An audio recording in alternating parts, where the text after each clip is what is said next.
All right, Carly, smack that 3 times. All right. We're going to call the meeting to order for Liberty Elementary School District today, April 8, 2024. The Jerry Roby facility of 4 board members present: Vice President Parks, Board Member Bixler, Board Member Kenyon, and myself, Michael Todd. Next item of business will be item 3.2, Pledge of Allegiance. And Carly, would you lead us in that?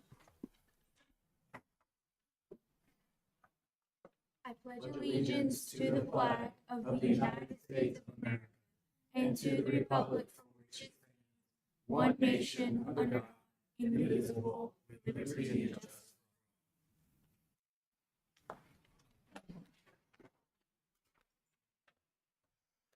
Our first item of business will be the approval of the agenda. Take a motion in a second.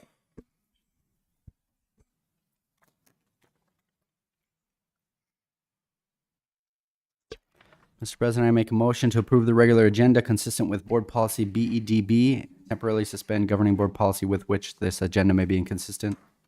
Mr. President, I second. I have a motion and a second to approve the agenda. Call your name, please specify your vote. Board Member Vice President Parks. Aye. Board Member Bixler. Aye. Board Member Kenyon. Aye. I'm also an aye. We'll show that proof 4 yes, 0 no. Next on our agenda is 4.1, attendance and enrollment reports, and superintendent update, Dr. Monroe. President Todd, Vice President Parks, members of the board attached our latest reports with regards to attendance and enrollment, and I can't answer any questions that the board may have. This is a monthly thing that we have on the board agenda to always keep the board abreast. Are we still seeing an improvement with attendance? I mean, Our attendance is the highest it's been since before the pandemic. I think it's 92%. So Perfect. yes. Yeah, and Mr. President, that's exactly what I was going to talk about, was that trend is really moving up. So congratulations to all our campuses and all the work they're doing to have our kids here, because you can see the difference. Members, any other questions? Our hearing none, we'll move to 4.2, governing board and superintendent recognitions. Dr. Monroe. Yeah, President Todd, Vice President Parks, members of the board, we're going to do some of our recognitions tonight as board meetings are running thin before the end of the year, believe it or not. We're about 6 weeks away. It's my privilege to pass the mic back to President Todd. We're going to recognize some of our wonderful staff and volunteers from both Blue Horizon Elementary School and also Estrella Mountain. So President Todd, I'll kind of hand it back to you, and if the board wants to make their way to the front. Members, please make your way up front.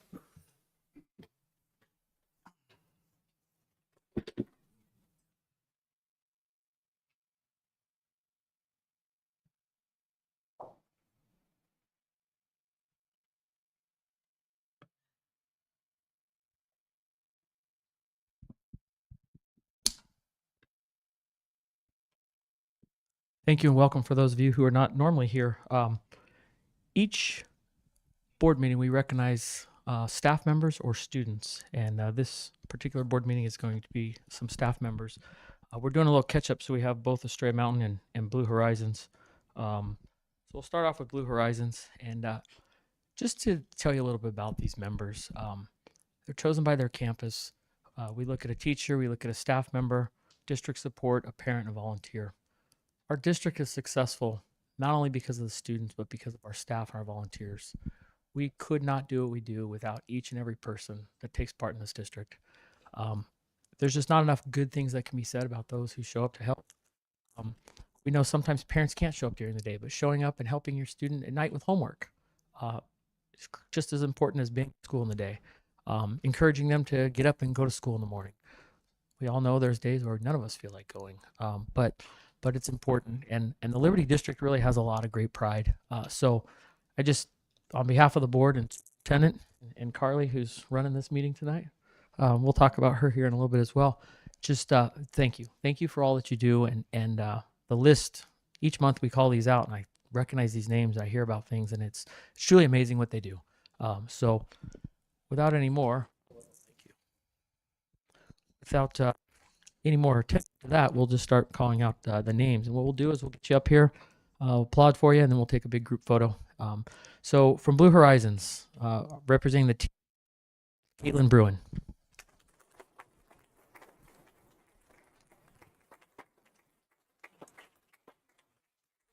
It's all gone, right?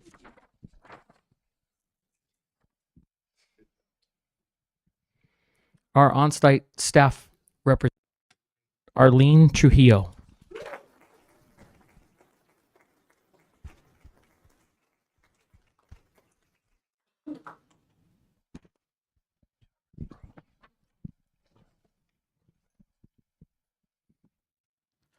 So each campus recommends somebody from the district that provides support to the campus. And this representative this month is Miss Erica Daniel.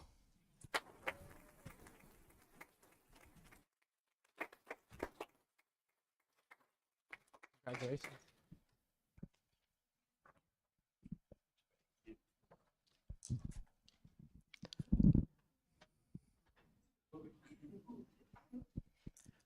Our parent is Cameron Vidana.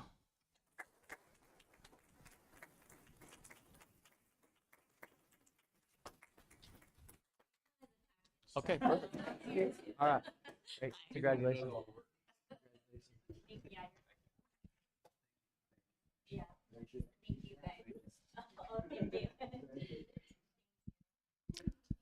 This last one, I'll actually ask Mr. Nominski to come forward. The volunteer is Mr. Steve Evans, and I'd just like everybody to take a moment of silence after we applaud. I'll ask for that. Mr. Evans recently passed away. It will be a huge loss to the campus, and so we thank him and his family. This does not go unnoticed, although his passing has taken place. We're going to miss him. So with that, let's just take a moment of silence.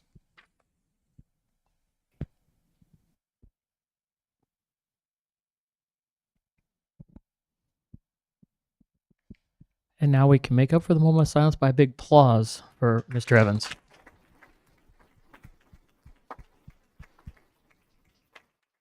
All right, family photo really quick of this group. You're gonna have to create 2 lines. Caitlin, come in front. Hold the line. There you go.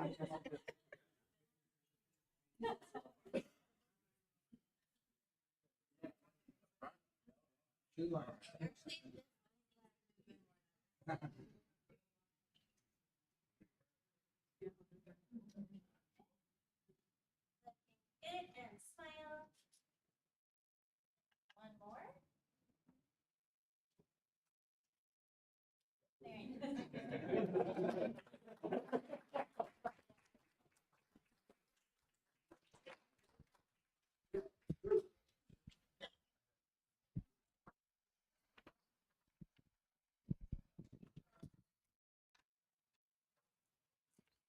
Okay, moving along to our Stray Mountain campus, recognizing them. This will be the first time that this teacher gets called up without there being a performance, I'm sure. There may be a performance, I don't know, but I can't say enough good things about Miss Landash. Please come forward.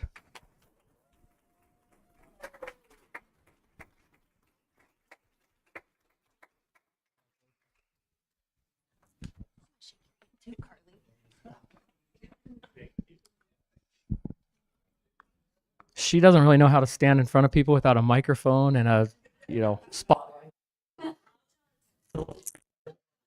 Here she is nonetheless. Our on-site staff representative, Mr. Keith Johnson.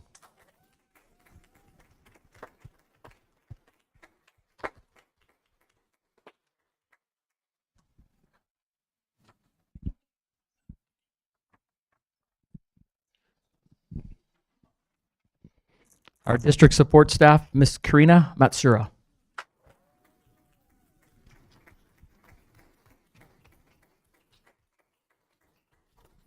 We really called your name. Come on up. I saw that look back there. Surprise. Congratulations.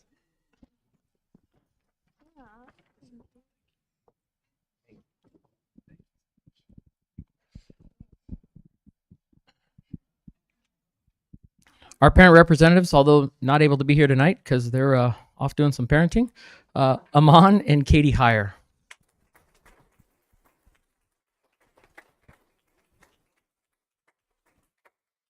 And we got another package deal, the volunteers, Jeremy and Holly Bentz.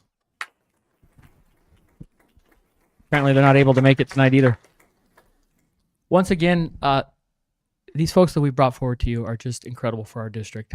They do so many good things. As you talk to the staff and you hear their names, you get to a point where you're like, okay, I've heard enough. And they're still going. They're like, wait, I'm only on page 1. I got 400 pages left. it just continues to grow and grow. And we see this time and time again. There are so many good people and so many that were not recognized tonight that are still just really the heart of our district. So again, thank you for coming. For those of you who came tonight to support your family, your student tonight, we really appreciate it. So with that, a family photo of this group.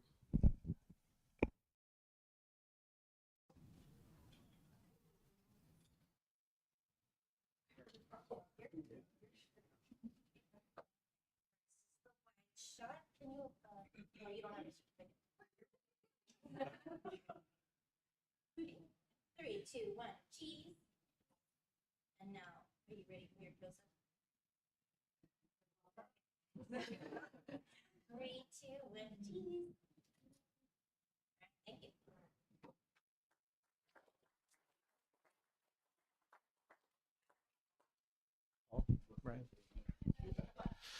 Okay, just while we're standing up here, I want to highlight Carly. We're going to go back to the dais in just a moment, and Kylie's going to read to you a little bit about why she loves Estrella Mountain, who Mrs. Boris is going to be presenting on Estrella Mountain tonight.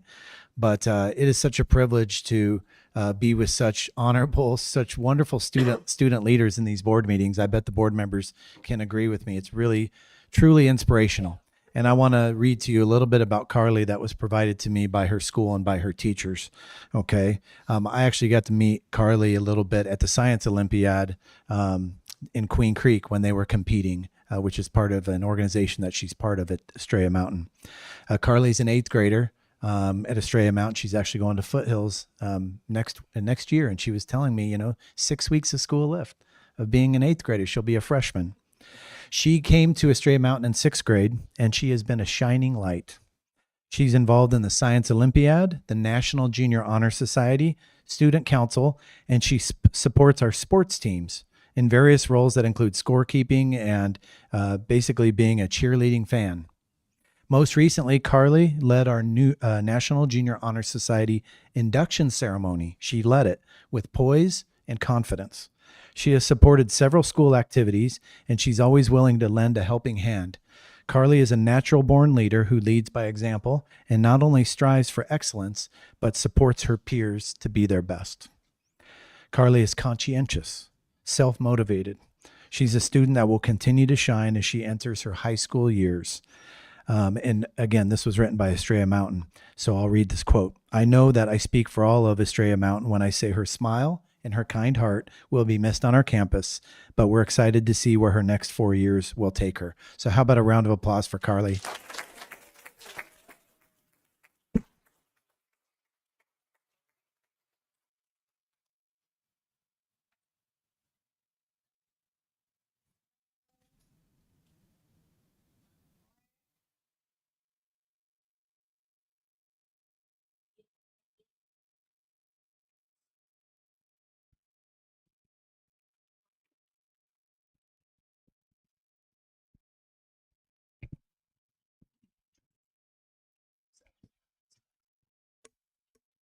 All right, so Carly, come on back up, and we're going to actually allow Carly to. Mrs. Boris, you can probably start getting in position. We're going to let Carly read her little bio that she wrote about why she values and what she loves about Estrella Mountain. Carly?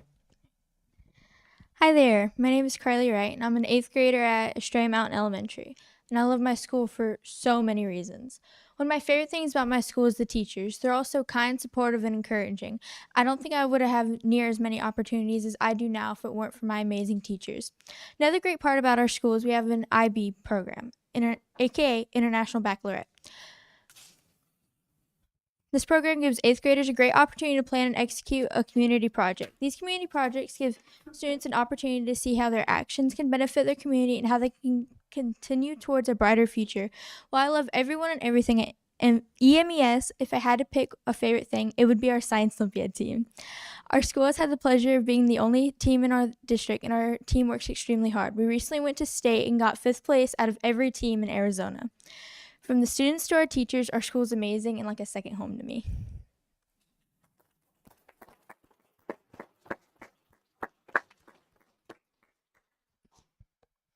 So for all of you just recognized, she's chasing you. She's going to take your place here in a couple years when she comes back as a volunteer or a staff member, community leader. She's all those already pretty much. So thank you for that. Really appreciate you. It's an honor to have you up here with us.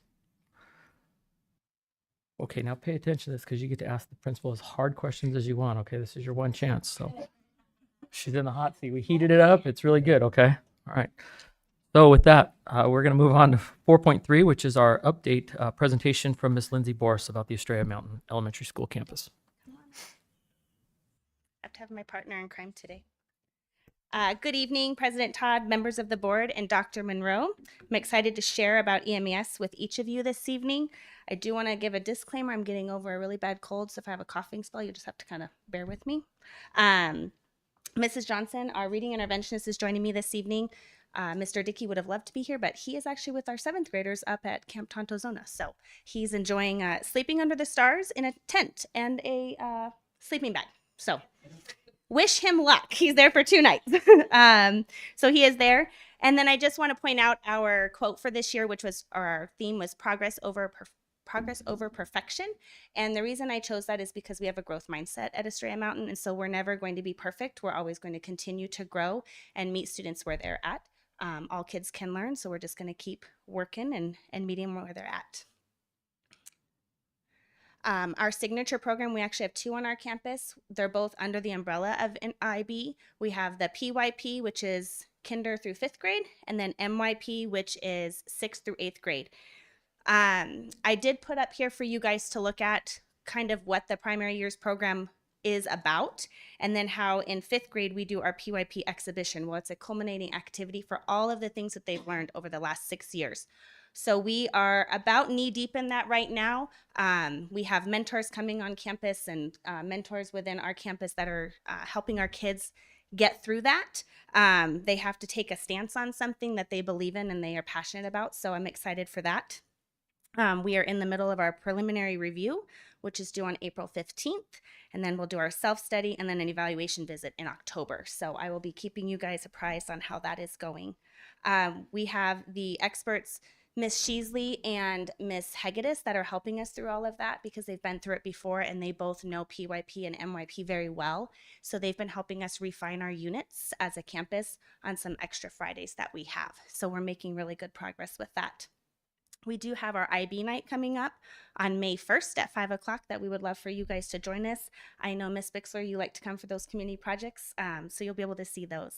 In this picture here, I wanted to highlight a group of 8th graders that actually researched the monarch butterflies and then went down to a kindergarten classroom and did multiple lessons on the monarch butterflies and then did some activities with them as their culminating activity. So that was nice to see them take some agency with our students.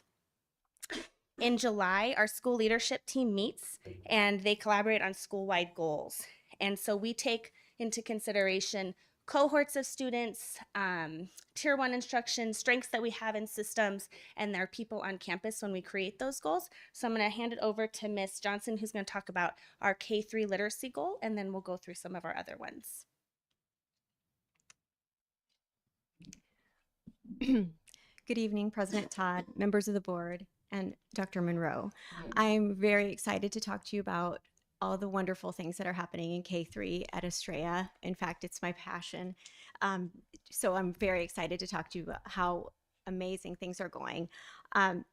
So you can see in the chart, we have some historic data from kindergarten, 1st, 2nd, and 3rd for the last 5 years.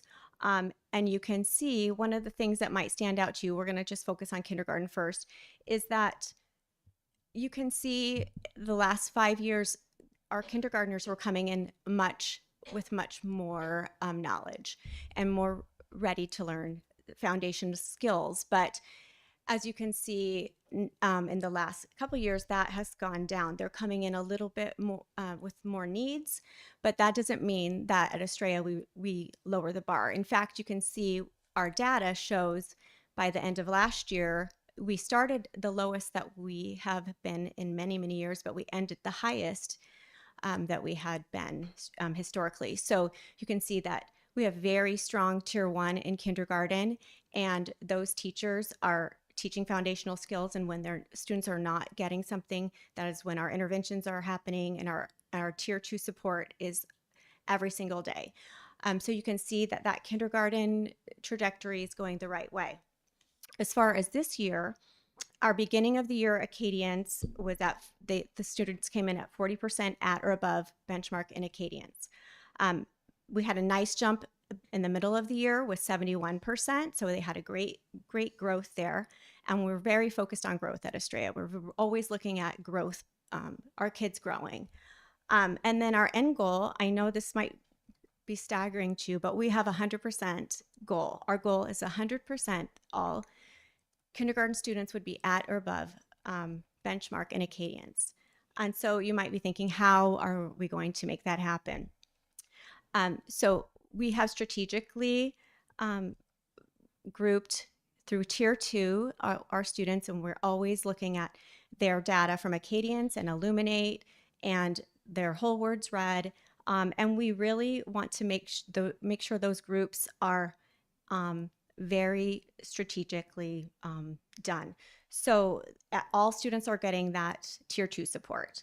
And then if they need more, they'll get extra tier 3 support throughout the day. So we have students that sometimes get an hour of support a day, but we're going to make sure that they don't fall through the cracks that way. We're also extending the learning we have so many learners that have already met the standard for kindergarten. So we are extending them in many ways through writing and reading literature that is higher in their than grade level. So we're making sure that not only we're filling in gaps, but we're extending students. And then the tier 1, the teacher that has them all day is really taking that time to make sure all students are learning. Then if you look at, if we go to the first grade, you can see that the beginning of the year, first grade started at 69% at or above grade level. The middle of the year, they had a great jump. They have 81% at grade level already, at or above benchmark.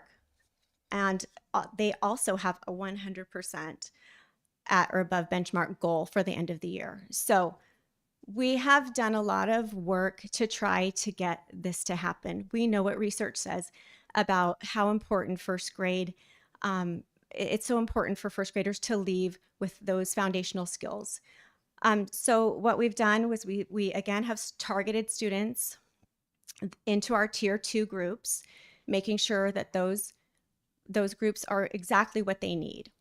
So every day they get that support. One of the things that we changed this year in our Walk to Read tier 2 is that we are combining first grade and second grade. That gives us more teachers so that we have more groups, we can focus them. Then we did something that we hadn't done before. We added our champs team to that time. So that gave us 3 more teachers so we could make the group smaller. And then we even went a little further by training our volunteers to help with some fluency work. And that has given us so much, we are so able to focus on what they need with that many people. In those groups, we're focusing on phonemic awareness, phonics, fluency, and comprehension.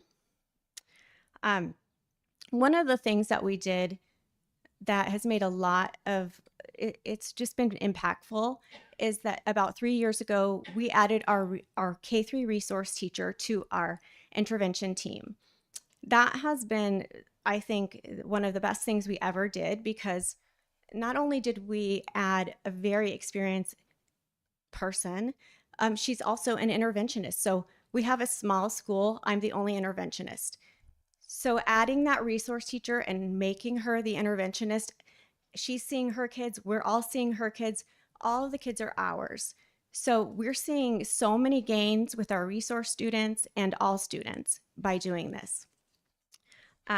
All of those kids are held to high expectations, and we're seeing those kids rise to the occasion. So that's been really amazing.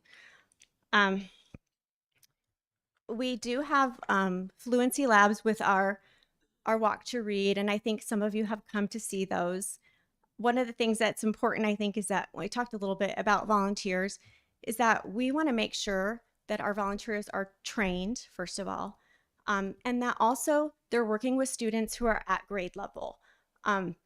We're very picky about which students we want to see, who we want each student to see, because we know that research says that the most at-risk students should be with the most experienced teachers. So we are really careful about where we place kids in those groups. We love our volunteers too. Again, so if we go back into second grade, the data shows that we are sending kids very strong into second grade. Our K1 teams are so strong and our supports are so strong. They're going to second grade.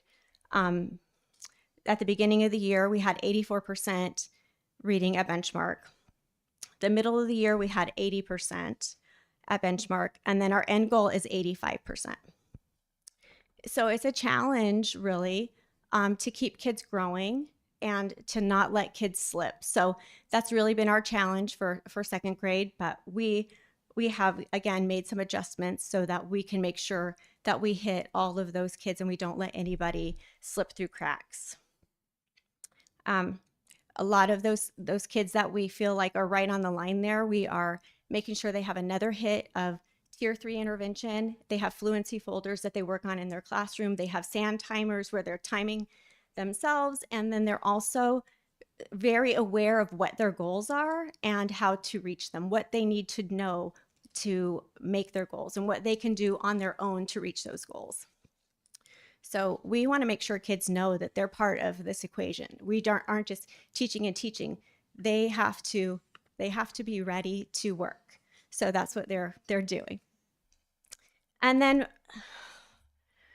third grade, which is, I think it's my heart grade because I love this group is just, I love them so much.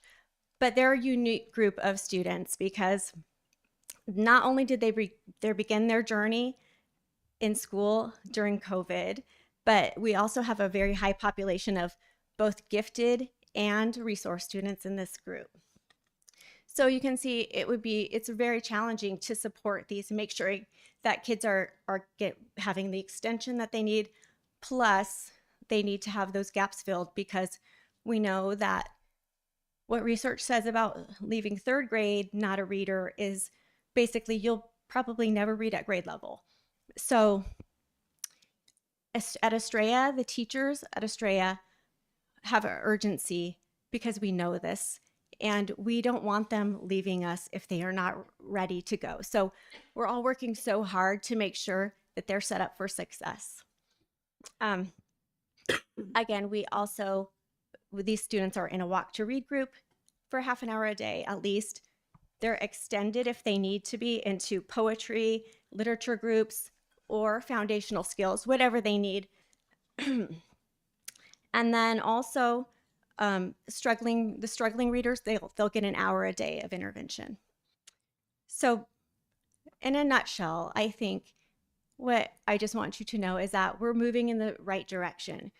We are so focused on student growth. But I would like to say that also the secret to our success is our Tier 1.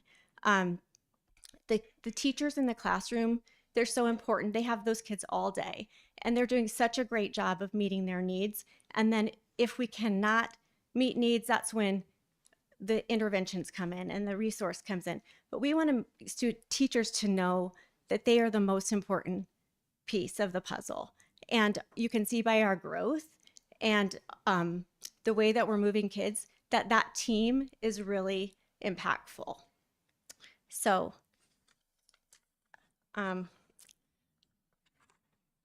it's a recipe that I think we're just going to continue with, and we're going to meet our goals. And if we don't get to that 100%, we know that we're growing as much as we can to get there.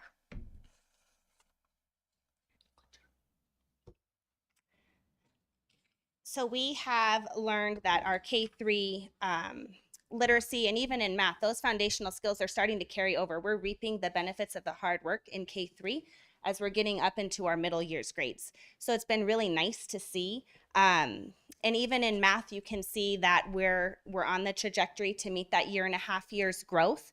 We have a couple of grade levels that are doing better than others, and I think some within Dreambox, and I think it's because we've really strategically started to dig down in and give standards to those kids and teach those teachers how to do that and give them the professional development on that. So we're starting to see gains. Mr. Dickey has been doing a lot of coaching cycles within math in K-8, and he's currently supporting in 8th grade and doing small groups in there. And so he's having a lot of fun in there, and the kids are enjoying having him as well. And he is taken on the math lead. I do more of the literacy, and he does the math. Within Achieve, again, this is where it shows that our K3, if we can be strong there, it's going to start carrying up so that those grades 4, 5, and 6, 7, and 8 can start focusing more on the content rather than building the skills with our students. And you can see, I know it's very small, but I think you guys have a printed one. We went above the district goal for Achieve 3000 in each grade level. I have 2 grade levels that have already exceeded the district and our site goal, which is 3rd grade and 8th grade. And I have 4th grade and 5th grade, which are within 1 or 2 points for our school goal. The only grade level that hasn't met the district goal yet is 6th grade. And we have a plan in place, which goes with our action plan for proficiency. We build on our strengths within our school. So if we have a teacher that is strong somewhere, we're going to use them to help other teachers or help in other classrooms. So Mr. Doherty, he took on Achieve 5 years ago begrudgingly. I think Miss Finn could vouch for that. He wasn't going to use it. I don't need that. I only teach writing.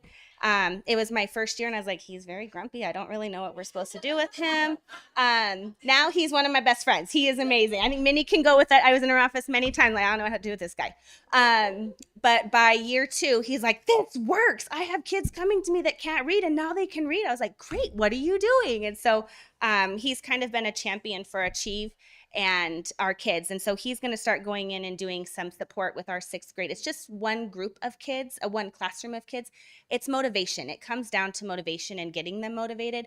And he is the king of motivating. Candy, tutoring after school. He's one of the she agrees with me. He's one of the hardest working teachers on my campus. So building on our strengths and getting our kids where they need to be. Striving for progress, we had 87% of our students get honor roll in trimester 2 for grades 3 through 8, which is an incredible feat. I challenge them at the end of every assembly and tell them, if you have, honor roll, let's go for the next level up. And so they work really, really hard. So I'm very proud of that picture right there, to see all of our kids that have achieved that. I have kids on IEPs, I have kids with behaviors, I have straight A kids. Doesn't matter what walks of life they come from.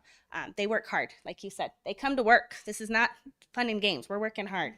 And then up in the middle, that picture there is one of our little 1st grade friends who would consistently tell Miss Johnson, or anybody for that matter, that this is hard and I'm not doing this, and shutting down. But with, again, the right motivator and the right team championing her, she is now tutoring students and helping them in peer reading with them. So that's pretty amazing to see. Community partnerships. It takes a village to do any of the work that we do. And so I would just like to publicly thank anybody within the community that supports me. We have the church, Astoria Mountain Church supports us with all kinds of things, volunteering, celebrating with our kids. Our PTO is growing. Our governing board presence and supporting Mr. Governing Board President, he read to us. We've had our mayor here, local businesses. Cantamia has been a great partnership.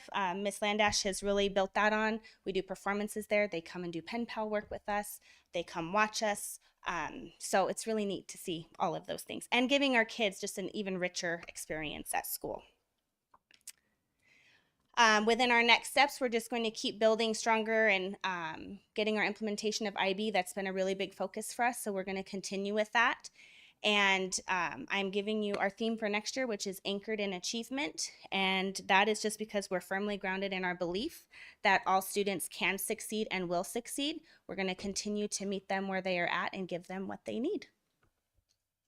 And with that, I stand ready for any questions. Members, any questions? Yeah, I question and a comment. Could you explain, you went through the tier 1, 2, 3, for the public and kind of even for myself a little bit, can you get down kind of the nitty gritty? What's the difference between tier 1, tier 2, and tier 3? Can I leave that to you only because I need All right.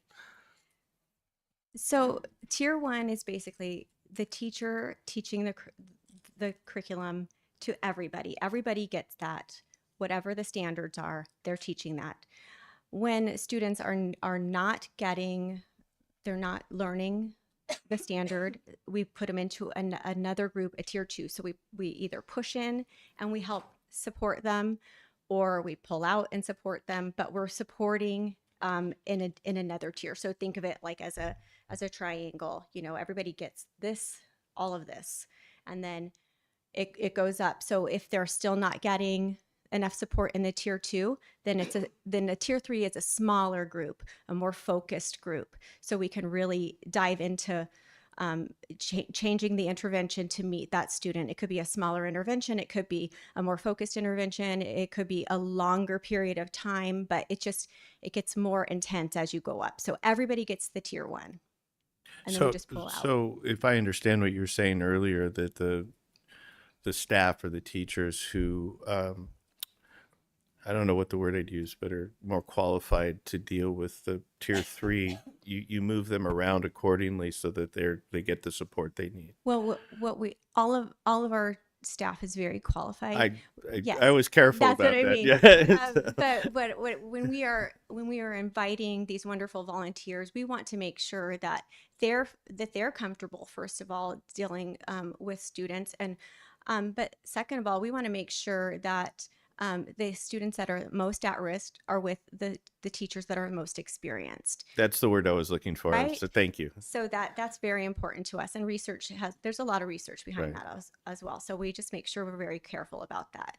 And so when we have volunteers working in our fluency lab, that lab is full of students who are reading on grade level, right? But they're working on comprehension and even moving higher. So we're very comfortable that we've trained our volunteers, and that they are able to just support them enough that they don't need as much. Perfect. No, that answered my question. Thank you. I just want to make sure everybody understood the different support systems and That what's makes in sense. place. And, I applaud you guys. There's a reason you're an A school. You keep it up. You're doing a great job. You said you had a good recipe. How do we box that and make it a good template? Because I'm going to tell you that, I think you're on the right track. We really push for thinking outside the box. And again, I'm really proud for the work you guys are doing there. It's showing. And anyway, I want to say thank you. Thank you. Yeah, I don't have a question, more of a comment. I'm glad you brought up the volunteers, because I have never seen such a robust volunteer program in my life as what you guys operate there at Estrella Mountain. It is really spectacular what you see, and the outcomes you can see mathematically. You can see how that's working.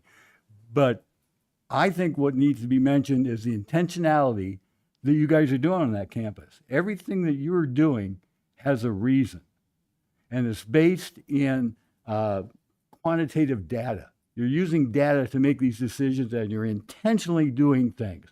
That starts with campus leadership. So congratulations, Estrella Mountain.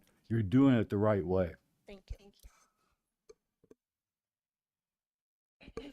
Yeah, I really don't have any questions other than, just thanking you guys for everything that you've been doing. I mean, it shows in what we've seen, not just tonight, but in previous meetings and going to your campus and seeing what's happening there. Just to reiterate, you said 87% of your kids hit honor roll. That's right, Amy? Or was it?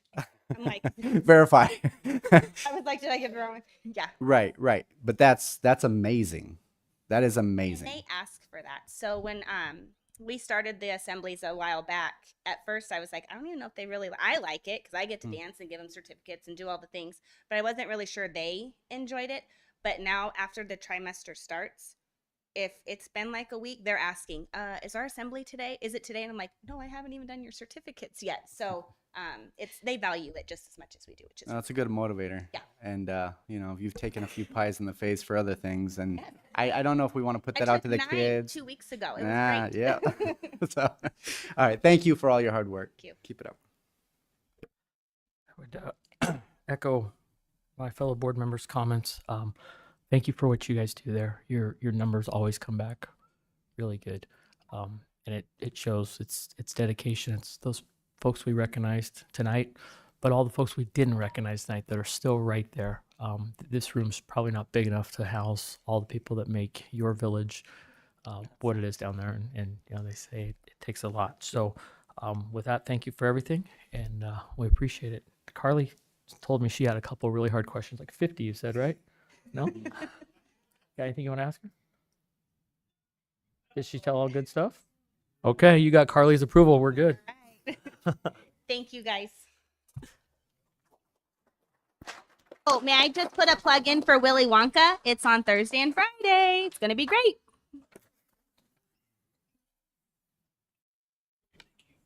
Thank you.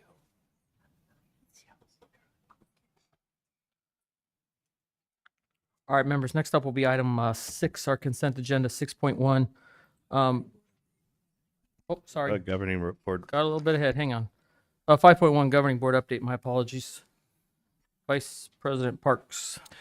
I got the opportunity to attend Miss Landash's circus event, and it was actually pretty fun to watch. I walked in right when they started, and there was no room to stand. I mean, I literally was almost around the corner behind the stage. So it was fun. The kids had a great time. I think I don't know where all the parents came from. That place was packed. In any case, it was a great show. I enjoyed watching it, and watching the kids jump around and have a good time. They were really into it. So anyway, good job over there. Thank you. I enjoyed it.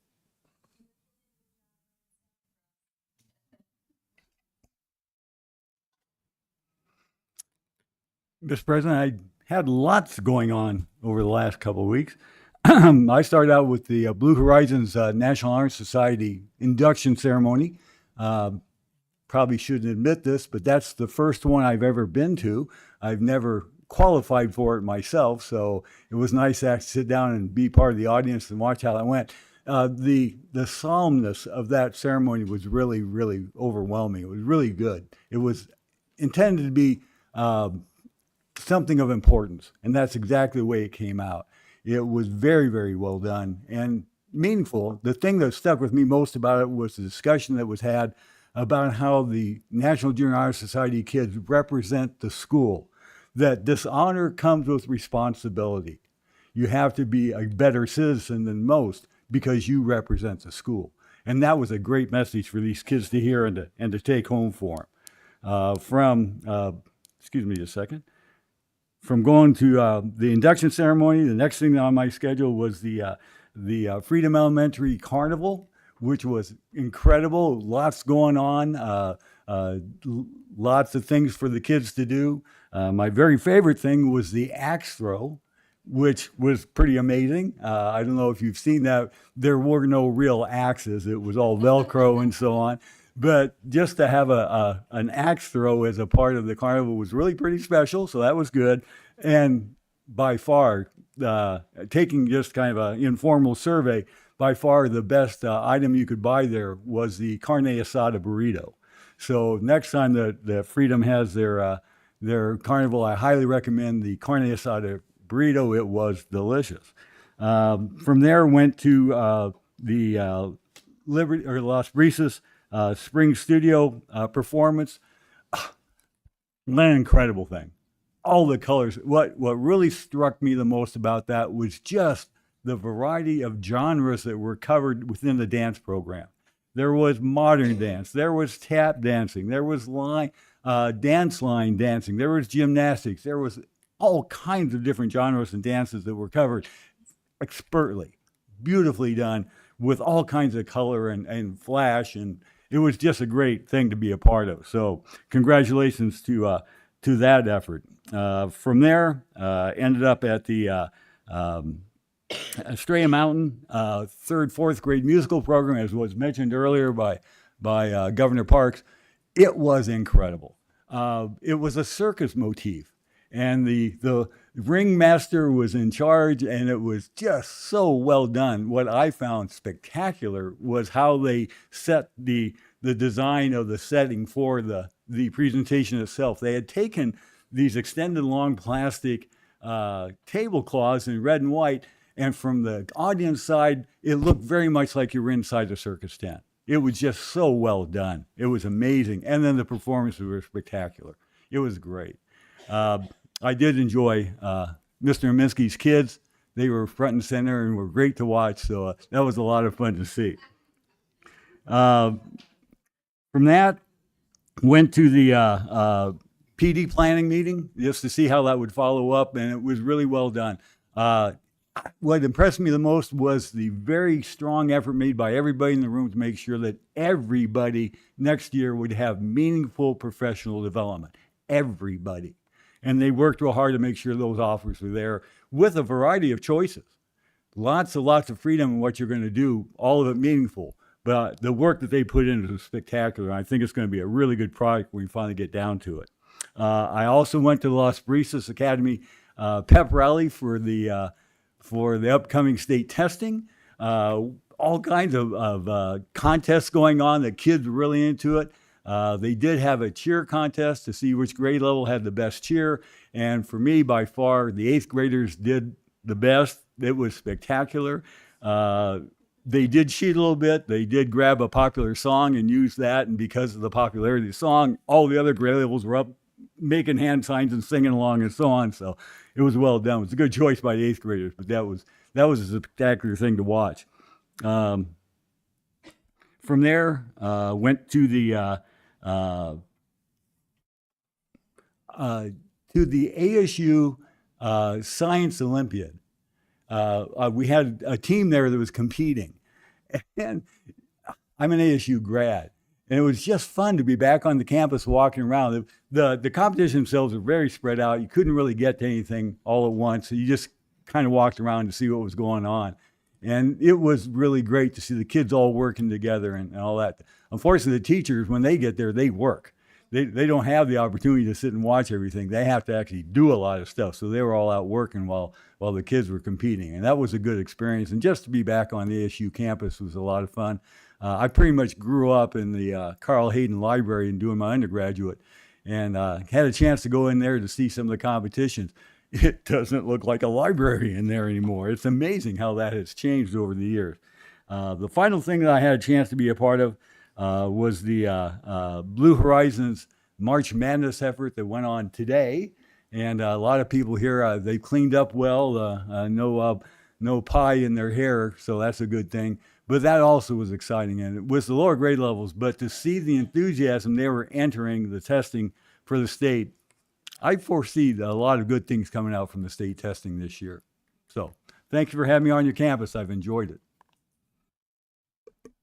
Board Member Kenyon. I have nothing tonight. Right. Just a few things. I think all have been mentioned. I also attended the NJHS induction ceremony at Blue Horizons. Again, I echo everything the Board Member Bixler said. It is great to see young students taking leadership roles in running a program. Those are programs that often are handled by adults, but National Junior Honor Society is lets the students do it, and it's just great to see them get through the process. Sometimes there's a little glitch. They recover from it. They've made up. Really, unless you knew what was supposed to happen, you didn't realize there was anything. It was a great presentation. Just a great job. So the staff that leads that group, my kudos to you. It's sometimes a challenge, even though you have some very special students there. But continuing them and getting them to continue to grow is fantastic. And to Board Member Bixler's comments, it was just a great event. I did also get to attend the Freedom Spring Carnival, and just getting ready to leave, I did notice the axe throwing. That was definitely pretty cool to have that. I saw a sign like, oh, I better check this one out.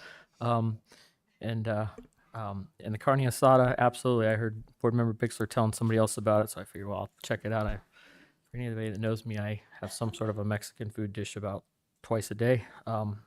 That was high up there. I think we should maybe have them at every one of our board meetings. We get a lot more people attending. So it was fantastic. From there, I also attended the 3rd, 4th grade circus performance over at Estrella, and again, what a great job. It's always good over there. Talk about buying season tickets at Gamage. I figure I'll save my money and just stay right here in our district. It doesn't matter if it's Estrella Las Brisas. Those are kind of our two performing schools. They do a fantastic job. The other campuses that do things, they do great too. But it's just fantastic to see those. And I've heard people, many on the board talk about it. It's always true. Today was a rather busy day. We thought it'd be fun to set up a live feed to all the classrooms of the eclipse here in the district. So we Blue Horizons asked me if we'd assist with that, and so we did that. Some of the teachers I know down at West Star picked it up as well. I'm not sure who else got it. It's kind of a last minute deal, but I did hear from some teachers, and they kind of talked about they took the live feed that I had set up into all the classrooms via Google Meets, which is a software program we have, where they could compare it with what NASA was feeding or one of the other stations. So they could kind of compare, this is what it looks like in Texas, this is what it looks like in Mexico, here it is right in our district. So it was kind of cool to see that, and looking up, blocking my eyes with the iPad and the cameras and so forth, and trying to see, but the room was packed with teachers, so it was certainly a fun event. And then board member Bixler alluded to the fact of some of us clean up okay. I don't know if that's true, but I did get all the pie out of my face. Blue Horizons was celebrating their March Madness for Chief 3000, and one of the things they got to do, or some students got selected to high performing students to pick staff members and other folks who were going to get a pie in their face. And I got a phone call from, actually I got a text message, I think, or a phone call, I can't remember, from Mr. Minsky. He said, we got a little situation. Oh, what's that? He goes, well, you got picked to get a pie in your face. How do you feel?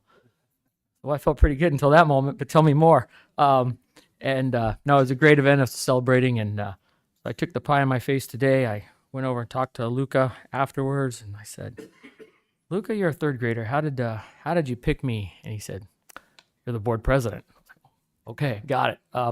He was pretty resounding in that statement. He told me later he did have a top choice. That teacher was not on campus today, so he defaulted to me. I don't know if that made me feel better or worse, but nonetheless, I took a really healthy dose of whipped cream to the face, and that was just before this meeting. So we ran home, cleaned up, and got back. So, but what a great event! Seeing the young kids participate in that, the enthusiasm, the excitement there is fantastic. And I just want to thank all the staff members who have invited board members this year to their events. The key for me, at least, is the early invites, and I can start kind of coordinating my day job schedule around and make things. So for those events that I missed this time, I apologize. It's not that I didn't want to be at your event. It was simply there were other responsibilities that sometimes crop up. But what a great week. Luca is he made my year. That was just the funniest thing in the world to see him, and he was very happy to put that pie in my face. So I guess as an elected person, that's the one time you want a pie in your face, when a kid's doing really great in school. But it was fun. So that concludes my report. We'll move on. Mr. President, Yep. could I interrupt just one second? I do Certainly. apologize for No, this. go ahead. There was one that I wanted to mention that I missed, and it's real important. I want to make sure that this gets mentioned. We, as residents here in this area, we get a lot of stuff in the mail, and a lot of it's informative. A lot of periodicals come to our door that we don't necessarily solicit for, but gives us good information. I'm pretty good about reading my way through it.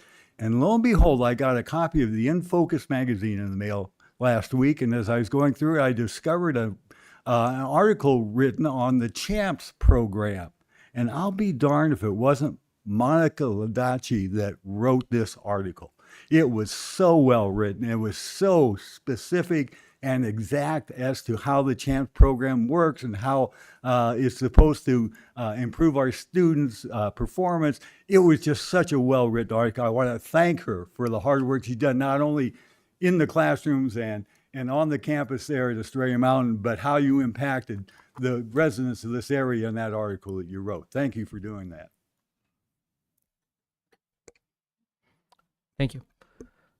Next up will be our consent agenda now. It'll be section 6R meetings. Do we have any public comment for our consent agenda items, Vice President Parks? Yes, we do, Mr. President. It's for 6.3. It's Carrie Jones. Okay, we'll take public comment now. For that, I would ask that you give the speaker a 15-second notification when they have 15 seconds left. We will start a timer, and we'll take public comment from Carrie Jones.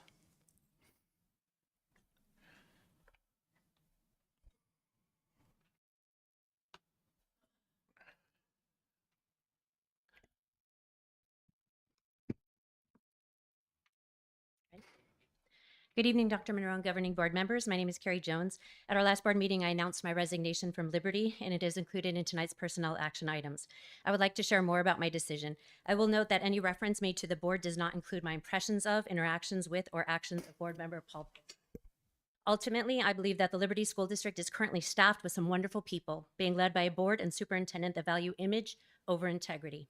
The word transparency continues to be one that this board states, so let's be transparent together. The common public should be aware that our board and Dr. Monroe say publicly, we want to hear from you, we want to know what teachers are thinking, we value you. And then privately, teachers are reprimanded for emailing the board or daring to have a private conversation about speaking to the board or attending a meeting. That's image over integrity. The public should be aware that our superintendent and Dr. Mahorn have put things in front of this board telling them that it's approved of or supported by the teacher advisory group when that was untrue. The common public should be aware that behind the social media pictures showing Ms. lunches. Jones, does this have to do with personnel? Yes, it's my reasons for my resignation, which is on the personnel. Okay. The common public should be aware that behind social media pictures showing lunches brought to teachers is the fact that these lunches have multiple times at multiple campuses meant that teachers are not given lunch at their regular lunchtime and then taken out of instructional minutes with students in order to pose for pictures. That's image over integrity. The public should know that the board revoked an agreement that would have provided students with free writing tutoring because they had a personal conflict with the writing company's leader. And as a teacher of those students that would have benefited from that opportunity, that was a major nail in the coffin for me deciding to resign. The public should know that while it was posted this week about how wonderful things are in the district, claiming a high retention rate, we sit at more than 50 resignations and far more openings than this time last year. Since changing superintendents, this district office has lost an assistant superintendent, a business director, an HR specialist, and 2 communications directors. We can't fill that high position of communications director, and perhaps because those out there don't want to spin image over integrity. What comes out of the mouths in this forum, what you post on social media, is not what is demonstrated when the cameras are off. Teachers and administrators are ignored, demeaned, and devalued. This is a school district. The walls have more ears than a cornfield. We're all aware. And this personnel action item speaks volumes. Many not listed as resignations here are already building exit plans for next year. And while you have lost a lot of people, it's not too late. You can turn this ship around. If you're willing to listen to your crew members and consider our students as your North Star, not yourselves and not your own agendas, please make integrity more important than image. The public may not notice right away, but your staff will, and they will stay, and our students will benefit. And that is what matters.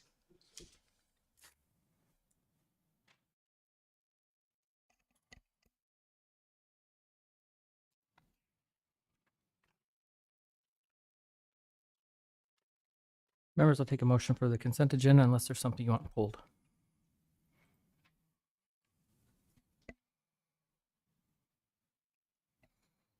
Motion to approve the consent agenda? Second. I have a motion and a second to approve the consent agenda. When I call your name, please specify your vote. Vice President Parks, Aye. Board Member Bixler, Aye. Board Member Kenyon. Aye. I will show that approved 4 yes, 0 no.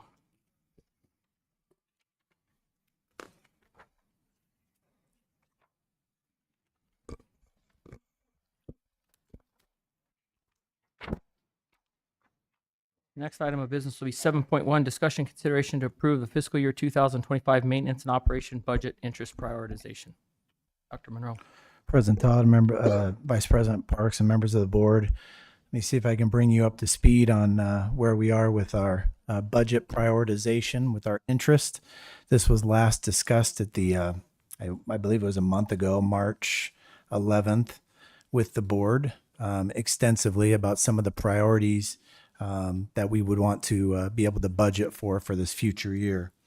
I want to tell you just a few things as we kind of continue the conversation is we'd like to have the board approve this tonight in order for us to be able to get out work agreements to commit people to be able to work next year. We'd also like to be able to get out our contract addendums if there is a raise or an increase for our employees sooner than later. If there are jobs that are potentially eliminated, we'd like to have some time to meet with people so that we have jobs available. And if a job is eliminated, there's the ability to slide someone else into another job so no one actually loses employment. I do also want to remind the board that frustratingly, the state legislature, really the budget has not come up it hasn't just really hit the tracks yet. I'm not sure when the state budget will be approved. That could probably be in June. It could be very late this summer that the state approves the budget.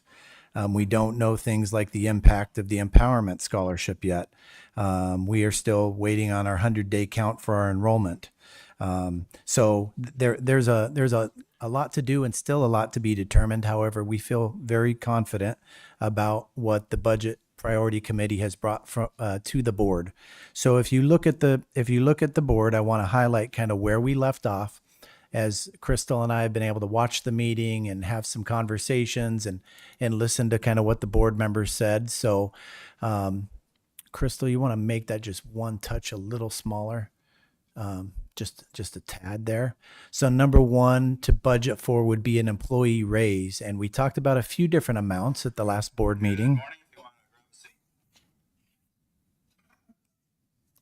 My apologies. I must have hit something. We have employee raises there. We talked about a few different amounts, and we have some different amounts if that's something the board wanted to continue to play with. However, as it sits on the form right now, that would be a 2% raise for next year for all employees. So certified, classified, admin, which comes to be about, it's to the right there, how much that costs. Okay. $500,000, 547 there. On number two, another thing that was prioritized by the committee that was brought to the board was the pay scale increase for our related services. So that's special education, our occupational therapist, our physical therapist, which impacts 10 to 15 positions. But for some reason, we're missing a step where that group of employees is missing a step where they should be paid according to their experience. So that would cost about $40,000. The third thing that was on the list prioritized was increasing our self-contained parapros, special education, an hour a day. There wasn't a lot of time for them to communicate with the teacher, to see kids through transportation, getting on and off the bus, as well as doing some training. So that was the addition of an hour a day.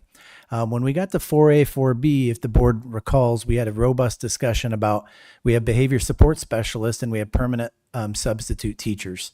So as it sits on this form right here would be an elimination of the behavior support specialist. So that job would go away.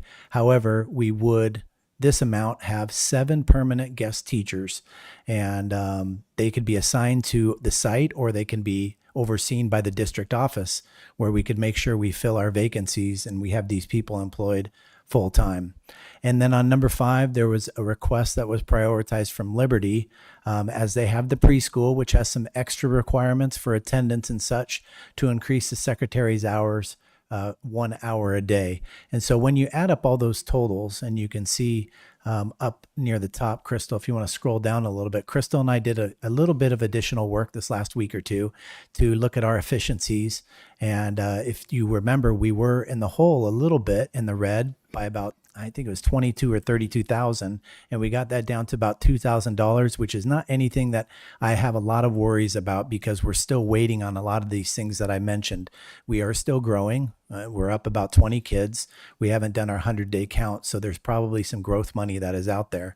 And so this is the recommendation as we left it as we've chiseled it and we're bringing it back to the board now, that we would recommend that the board approve, and we can certainly continue that discussion now if the board would like to play with a few of those options or talk through some of those things. Math interventionist came up the last time. I do agree with the board. I think it's definitely necessary for our district. However, I'm not sure the timing is right now for math interventionist. We're in April. Dr. Mahorn reports to me that we have multiple math positions open at the middle school, which creates an issue. If you're trying to attract a math applicant, they may want to work at a math interventionist position, and we'd like them to work in the classroom with our kids.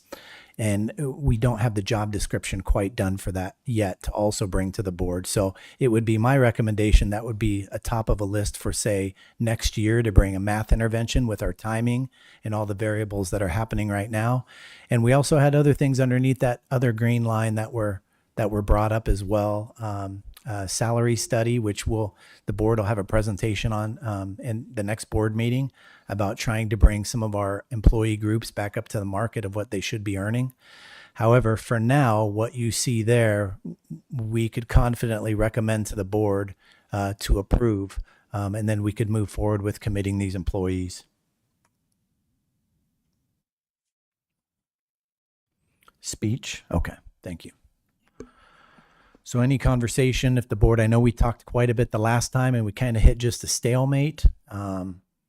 So we can have any discussion now that the board would have, and staff we're hopefully ready to answer questions or move around numbers. I will say if this is approved, Dr. Mohorn knows to reach out to our behavior support specialists first thing so that we can meet with them and make sure they can see all the other jobs that they could potentially fill in, so that no one goes without a job or an opportunity. I know that's important to the board. Members, any questions? Board Member Bixler. Just so I understand what we're saying here. The column on the right with the red numbers, that minus 2,028. So that is the amount that is unfunded by the budget. Is that correct? Right now, yes. So we would dip From into fund balance to get that. from what we know right now. But the fact that it's $2,000 doesn't concern me a lot because we're waiting on a few things that are going to be happening. I feel better about 2,000 than I do 200,000. Or I don't ever like to be in the red, but we're really close, and I think any accountant would be comfortable with that number with all the budgeting things. So to answer your question, yes. Well, and the discussion we had last time did talk about two different numbers for employee raises, 2% and 2.2%. What would that 0.2 cost? On your microphone there, Crystal. So the top line item, that's 547,428. If we did 2.2, that would be 602,171.70. Could you tell me the difference? So let's see. Between the two numbers? Yes.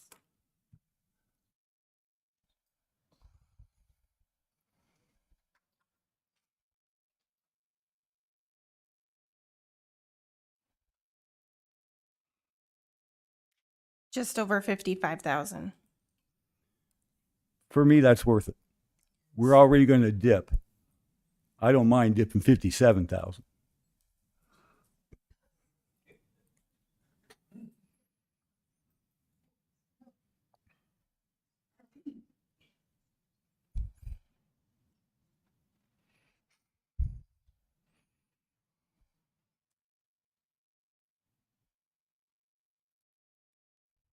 Any other questions? More of a comment. Thank you for bringing this back. I know we did have a lot of discussion before about this. I'm okay with the numbers as they were presented. As much as I would like, as much as the teachers deserve a lot more than just 2 or 2.5 or 4% raise, we have to be responsible. And not quite knowing what the numbers are going to be. We're still waiting on some stuff. I would be okay with what was presented originally, while looking forward to hopefully we have some good news out of the legislature and our numbers here coming back good so that next year we're sitting in a much better position. But again, this is the reason why the community needs to be involved, right? If we can't pass our bonds and overrides, it's hard for us to be able to give everybody substantial raises. We have to live within our means. We aren't the federal government. We just got an unlimited credit card. We can spend. So I'd caution us to stay as close to budget neutral as possible with this. Dr. Monroe, I have a question. Just I kind of know the answer to it, but just for the awareness. We can come back as a board anytime later if we have the funds and we can give additional raises, correct? That's correct. Raises come in a lot of different forms. Sometimes it's not necessarily in the base salary. Sometimes it could be a stipend. And so we don't know what the state budget is going to be. Right? We're still up in the air. Next year, we got Prop 123 that's going to be on the ballot in November. So there's always things on the horizon. So yeah, I don't want to get the board the impression that this is said and done. It is said and done. However, we're a growing district. As things change, we could bring something back, and we could direct Dr. Mahorn to print off a different addendum, another addendum with an updated money, with updated salary, or with a stipend, or that's correct. Thank you. However, for now, I would say we would, again, not trying to push the board, but I just want the board to understand that it's April and we want to make sure we get people committed. And so they know that what they're going to be making. We have a lot of jobs that are out there right now too. So it's a good time to do this so that people can make those decisions.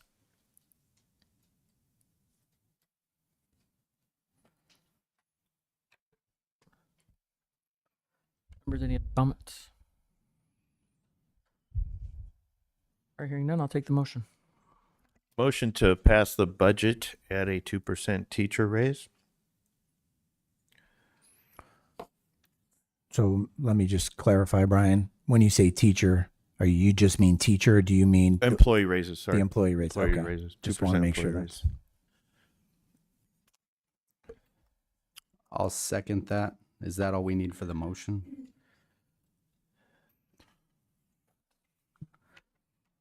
Members, I think it'd probably be better to take the recommended action specified in your packet to approve the 2025 maintenance and operations budget interest prioritization. Yeah. Motion to approve. Let's see, where is this? Last You going page, to amend your guys. motion? Yeah, I found it. Motion to approve fiscal year 2025 maintenance and operations budget interest prioritization at a 2% employee raise. Board Member Vice President Parks, you had a motion, you had a second. You would need to amend your motion in order to make that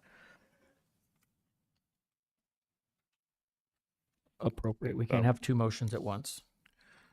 Okay. Amend my motion to approve the 2025 maintenance and operation budget interest prioritization with a 2% employee raise. I'll remain my second. Okay. Clyde, are you okay with that? Okay. Thank you. Legal's good. All right. We have a motion. We have a second to approve the fiscal year 2025 maintenance and operations budget interest prioritization. When I call your name, please specify. Well, first of all, is there any further discussion? Okay. Now, when I call your name, please specify your vote. Vice President Parks. Aye. Board Member Bixler. And I'm sorry. I would like to talk about my vote real quick. I think this is where we really need to show our staff that we want to retain and recruit high-quality teachers. I think by Vice stretching ourselves a bit. Board Member Bixler, can I and ask you to, doing that Board Member by Bixler, you need to discuss raises this at the would end. help that. So Please I order. vote no. As a recommendation, sir, you need to express your vote at the end. Discussion was completed. It's just a vote. You can explain your vote afterwards, but not during. Board Member Kenyon. Aye. I'm also an aye. We'll show that proof. 3 yes, 1 no. Item 7.2, discussion approval of assistant principal for Freedom Elementary. Dr. Mahorn.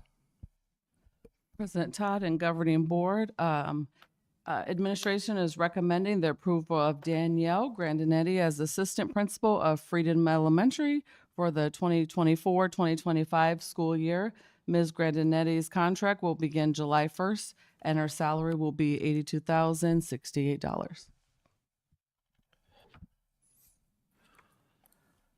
Members, are there any questions? Hearing none, I'll take a motion. Mr. President, I move that we approve Danielle Grandinetti as Assistant Principal for Freedom Elementary School for the 2024-2025 school year with a starting salary first year of $82,068. Do I have a second? Second? I have a motion and a second. When I call your name, please specify your vote. Vice President Parks. Aye. Board Member Bixler. Aye. Board Member Kenyon. Aye. I'm also an aye. Will show that proof. 4 yes, 0 no. And Ms. Grandinetti is here today. Perfect. Hi, good Welcome. evening, board members, Dr. Monroe, Dr. Thank you so much for welcoming me into the Liberty community. I really look forward to working with Mr. Ardone to not only have Freedom reach its potential, but exceed its potential in the upcoming years. Any questions for me? Thank you. Welcome. Thank you. Welcome.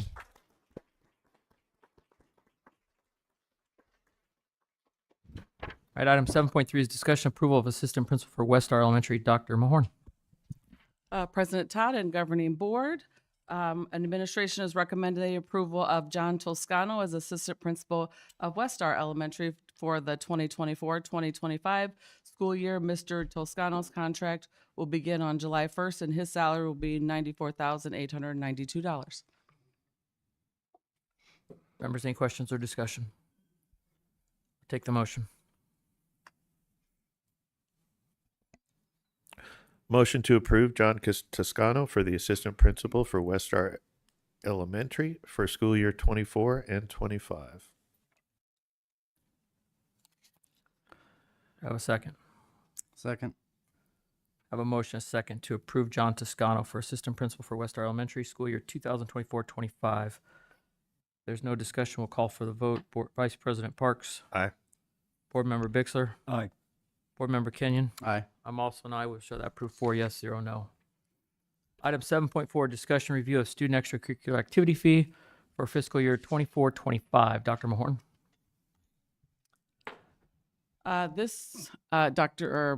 President Todd, governing board members, this is a standard practice that happens each year. The Liberty Elementary School District believes that extracurricular activities are very important and part of the overall education process. In order to help offset the cost of all extracurricular programs and provide these opportunities equitably to all schools, the district charges an activity fee for all extracurricular programs.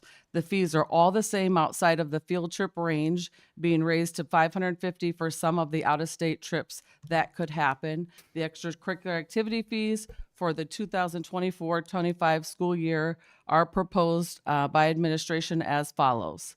And they are listed, extracurricular activity, athletics, $50 per student per activity, science Olympiad, $50 per student per activity, student council and yearbook and NJHS, $10 per activity, other extracurricular activities and clubs, $50 per activity, extracurricular field trips, $1 to $5.50. Other fees may be charged per student to be determined based on the exact costs of costumes, supplies, entrance fees, transportations, etc. The district does allow waivers of fees for financial hardship. The activity fee form includes instructions on how to request a waiver. Instruction is also included in the notice of activity fees sent to parents. Pursuant to statute, the fees must be adopted by the governing board after notice has been sent to parents. Therefore, the attachments are for information for the board and input from parents. The district will send notice to families in English and Spanish by April 10th. The district will bring back finalized fee schedule for adoption at the April 29th board meeting. And just for information, this is the exact same as last year. There have been no changes since last year. Members, questions, discussion? Yeah, just a quick question if I could. Well, comment first, I guess. These are all pretty reasonable. I come from, when I moved out here from Minnesota, and our activity fees up there are just absolutely nuts. $450 for one sport or something like that. It's just crazy. Mm-hmm. So these are pretty reasonable. And I do very much like that we have the hardship waiver. My question would be, do we know how much that's being utilized? Do we have any idea of how many of those waivers are actually utilized during say last year? Do you have that information at all? I don't. I think it would vary. I know it would vary by building, by different school. I'm sure some schools utilize it more than other schools. But if you'd like, I definitely could look and get that information. Okay. I think it's just mainly so that the public knows that those are available for them, Yeah, so that absolutely. that's not holding them from having their Right. kids participate. Yes, it's available no Um, matter which school. It thank definitely you. is available. Members, any additional questions? Okay, just for clarification too, although the extracurricular fee, we've talked about this last couple of years, so it's very hard to forecast this one because it's about a year and a half out before they start taking these trips. Just because it's set at $550, if the trip is $400, we don't charge $550. We will never charge more than the Range, cost. depending on the trip. Yep. Just no. want everybody to understand. I think that's Correct. important to understand that Correct. it's just giving us the ability versus getting to the end Right. and not having the approval, and then the trip would essentially go Correct. away. Correct. Perfect. Members, I'll take further discussion or a motion. Mr. President, I make a motion to approve the student activity extracurricular fees for fiscal year 24-25 and authorize distribution of the parent letter as presented. Mr. President, I'll second. I have a motion and a second on the approval of the extracurricular activity fees for fiscal year 24-25. With no further discussion, we'll take a vote. Vice President Parks, Aye. Board Member Bixler, Aye. Board Member Kenyon. Aye. I'm also an aye. Will show that approved 4 yes, 0 no. Next up is item 7.5, discussion approval of electric buses. Mr. Young. Mr. President, Mr. Vice President, members of the board, it is recommended that we discuss the electric buses with the board on January 29th and earlier this evening. An extensive, frequently asked questions has also been developed and provided to the board. We have 17 buses that are older than 20 years and are past their useful life cycle. Administration is recommending we finance the purchase of 7 regular education electric buses and 6 special education electric buses over the next 7 years. There will be a down payment of $277,837.60 and payments of $445,054.03 per year, starting July 15, 2025. Each bus comes with an electric charger, and as part of the transportation complex remodel, we are adding all the power requirements. The vendor will also remove 13 buses as disposal as specified on the original grant application if the board approves the purchase and disposal here. The grant provides $250,000 per bus. District will pay the remainder. Each year, a purchase order will need to come back to the board for approval due to the annual payment amount exceeding $100,000. Members, any questions, comments? Real quick, we discussed a little bit in the study session, but I just want to make sure the public's aware that the operational maintenance training that's required for these buses is being included in the purchase in the contracts. Correct. RWC will provide training to the mechanics and to the bus drivers themselves. And that includes software costs, all the other pieces we're going to need. So there's no extra money out of our pocket. Correct. Okay. And while we're building the transportation center, it's a perfect time to put the underground electric, conduits and all that in. And this will be in alignment with the extra buses we need for School 8.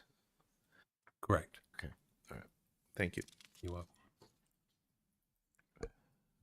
Board Member Kenyon.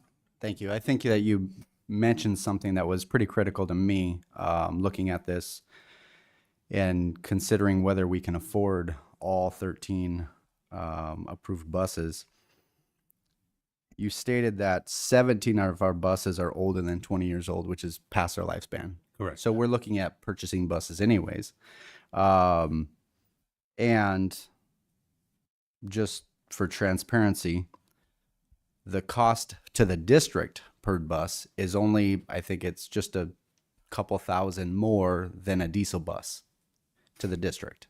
Yeah, I'm sorry, I don't have that exact number, Yeah, but I was doing some numbers earlier and looking at that. So basically, we're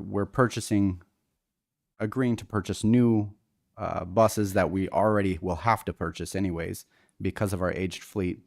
And then there was also some unanticipated good feedback I had a little bit ago with RWC, and I would ask if they would be willing to share that with the public in regards to what they've had feedback from other schools, other districts, and kind of about the children as children utilize these buses, because we're here for them. So you want we to have the mic over here. Thank you. And thank you for being here tonight. Good evening. Thank you for allowing me to be part of this tonight. My name's Tom Hartman. I'm with RWC Group. We've already delivered some electric buses to schools in the state, and a couple things about electric buses and for our market, they really make sense for how do we utilize school buses today. These buses will charge overnight, off peak. They'll be fully charged when we go get the kids in the morning and bring them to school, and then they'll come back and they'll charge midday at super off peak. So from a standpoint of charging, a lot less expensive than diesel. But as far as the kids, the buses that we've been utilizing so far, they're very quiet, especially in the special needs arena where kids are more susceptible to noise and vibration. We've noticed a big difference in just the behavior of the kids. Even the drivers seem to be less stressed driving the buses. When you're driving an electric vehicle, they definitely perform a little bit better than what we've been used to with diesel. So yeah, the experience has been really, really good. And the kids, it's definitely making a big difference with the kids. I just, knowing how kids are, I got quite a few of my own and I deal with a lot of kids all the time. And in a loud environment like a bus, everybody's yelling to get their point across, and these quieter buses, I can just picture it in my mind. The kids aren't having to get so loud in the morning when they're getting on the bus, so they come to school calmer. It makes a difference throughout the day. Is that what you guys have been? This is the feedback you've got. That's exactly the feedback we've had. The diesel buses have engines and transmissions. We don't have any of that on the electric bus. So we just have the batteries and we have a direct drive motor. So less components to deal with. The maintenance is a lot lower, but definitely the experience from the kids and how quiet it is has been a big, big result. And so it'd be interesting to me, if we go through and we approve these, to kind of look at that and see if maybe that could be a factor in possibly even curbing behavior of our children in school. So thank you. You're very welcome. Yeah, while you're up there, just one more question. Sure. As far as the actual process, we do have to give up some buses. We don't give those up until we get the electric ones in. Is that correct? Or is it the other way around? That is correct. And then you actually do have 6 months after delivery to dispose of those buses, which will help with you. So we do have flexibility. Right. So it's kind of set up so we'll never be short on buses because of our change to electric. Right? That would be correct. Yeah. And I think I heard this in the discussion earlier, at least it was the impression I got from the discussion, that although this may be some money up front, the future, because of the lower costs of maintenance and so on, and obviously gas prices, it's actually a good investment over time because in the long run, it's going to be cheaper for us. Yeah, you alluded to it earlier. A diesel bus today versus the electric bus with the grant, it is only about maybe $10,000 more, but you're going to see those savings immediately with not having an engine or a transmission. Diesel costs today versus kilowatt per hour, a lot cheaper kilowatt per hour. And the consensus is, I commend the district actually for, looking at these EPA grants because, being good stewards of the community, but it's the only way we can do this right now. It's not feasible without a grant. So the goal of the administration and the EPA is to try to fund these projects until the diesel and electric bus, the equivalents are close in price, which, should only be another 5 years or so. So this is a good thing.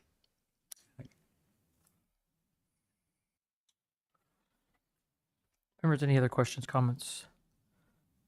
One last thing I think it's important for the public to recognize too. This is a one-to-one trade, so we have to give up a bus. We're giving up a bus that the Smithsonian would probably like to have, 20 plus years old. We actually had 4 when we applied for this grant that we're running that are now no longer, but those qualify. So we're actually going to increase our fleet by 4 buses because we have 4 of them that are broke beyond repair. But they still qualify. So we're going to pick up an extra 4 buses on this. Also, I've asked staff, and they've made contact with some of our public safety partners from Buckeye, Maricopa County, Arizona Fire Medical, and the City of Goodyear, police and fire departments to take these buses as a donation from our district. The RWC will coordinate with us to provide some training. It's very rare that the public safety agencies get the opportunity to have a working bus, although they're 20 plus years old, they're still, some of them are working, to be able to get in there and practice extrication, practice law enforcement events. And so I think it's a win for our community as well by doing this. And I certainly agree. This is coming. The same studies in the electric fire trucks are saying the same thing. Crews are much calmer on scene, able to not yell and scream. So it just starts the mission much calmer, much quieter. So I do like this idea, and we're going to be spending this money one way or the other on an aging fleet. So Members, with that, I'll take a motion. Mr. President, I move that we approve the purchase of 7 regular education electric buses and 6 special education electric buses over the next 7 years and dispose of 13 buses per the grant. I'll second. Okay, I have a motion and a second to approve the purchase of 7 regular education buses and 6 special education electric buses. Those, just for clarification, those will all be bought within the next 2 years, and we'll finance them over the next 7. Correct. Okay. Then we'll dispose of 13 buses per the grant. The motion's still good. With that, I will take a vote. Vice President Parks. Aye. Board Member Bixler. Aye.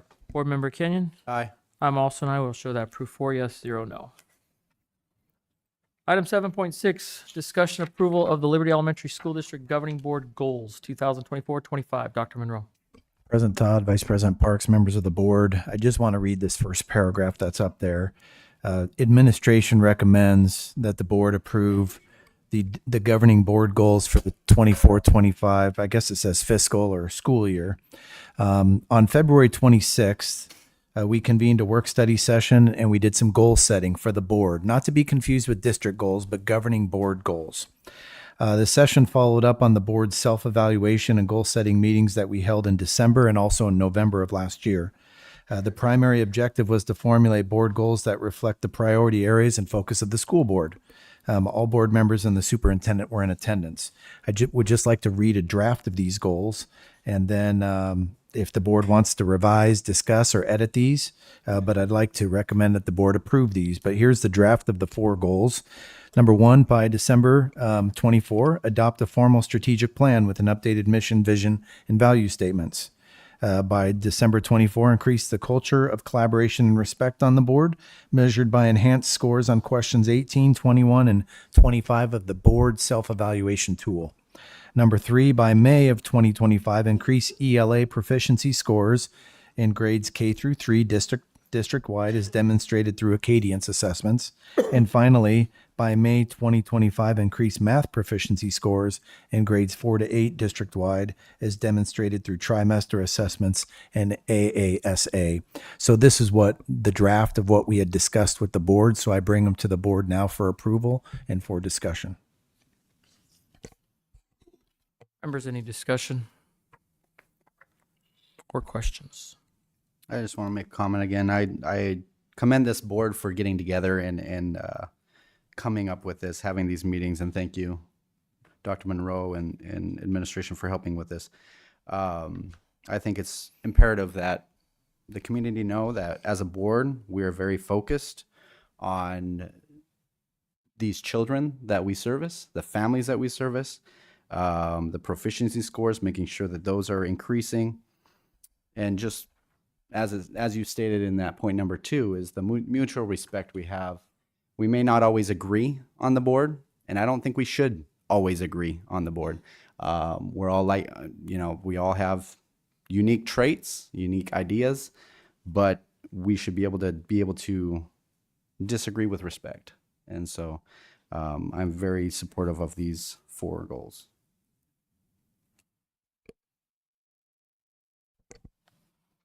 Members, any other comments, questions, discussion? Hearing none, I'll take a motion.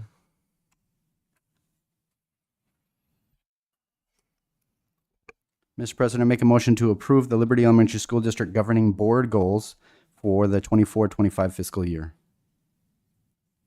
I have a second. Second. I have a motion and a second to approve Liberty Elementary School District Governing Board goals for the 24-25 fiscal year. I call your name, please specify your vote. Vice President Parks. Aye. Board Member Bixler. Aye. Board Member Kenyon. Aye. I'm also an aye. We'll show that proof 4 yes, 0 no. Our next item on the agenda is 7.7, discussion approval of naming of school number 8. Members, as we heard earlier in our work session, school number 8 is upon us. I felt like it was important to start coming up with a name for number 8 versus just calling it number 8.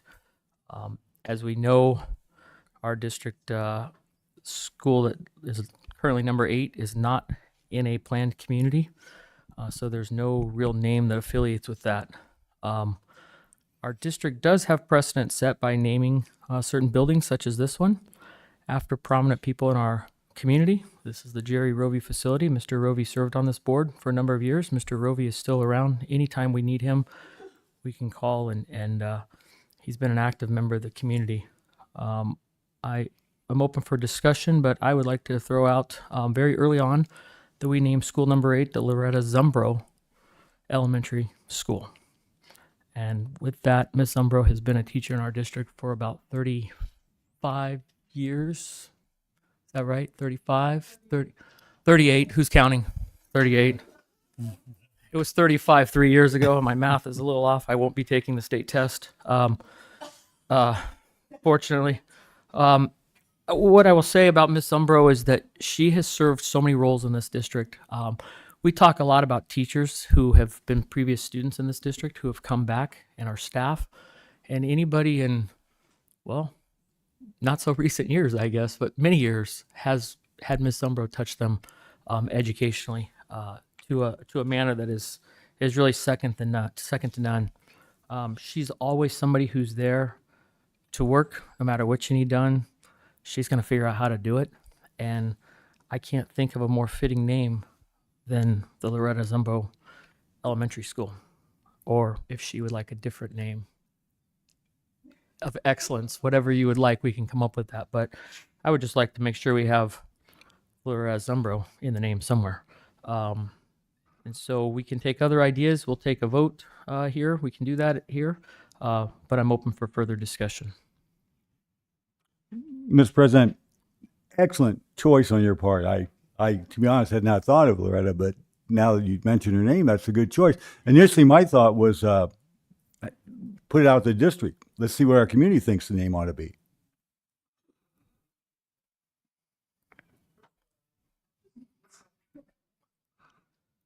Any other discussion? Dr. Monroe, the land that we're presumably purchasing this from, the family, I know that there was, they had a little bit of discussion of whether they would like a field, a building, something. Yeah, Mr. Young, do you want to speak to that so I don't I get it right here? Mr. President, Mr. Vice President, members of the board, the family was requesting the original 15 acres that we're looking at is owned by the family itself. The other 4 additional acres that they're talking about, including with that, is owned by the family trust. And members of the family trust said, can we name a gym or a field or something after the father if they sell the other 4? So that's kind of up in the air whether they're going to sell it. We're supposed to find out this year. They just wanted to know if we would consider that. And I told them we would absolutely talk about it and consider doing something like that in the future. Yeah, could we just get their name? And I'm on agreement. I would like have some input from the community, from our teachers, maybe the people who live in those areas that will be affected by that new school going in there. It's going to kind of siphon some kids and families from different areas. So, but I think that if we had a couple options, and I'm not opposed to Loretta Zumbro, but but I would like to see, see what the family, what specific name they are looking for, and moving forward and kind of getting those options.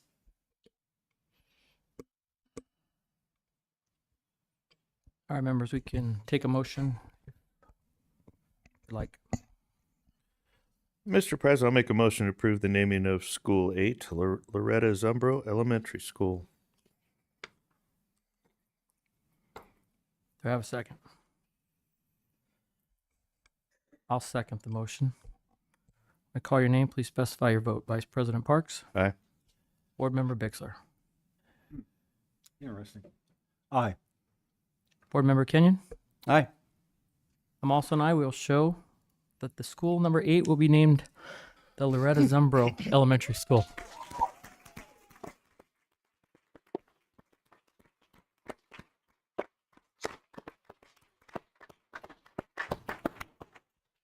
Mr. President, can I make one stipulation or one comment?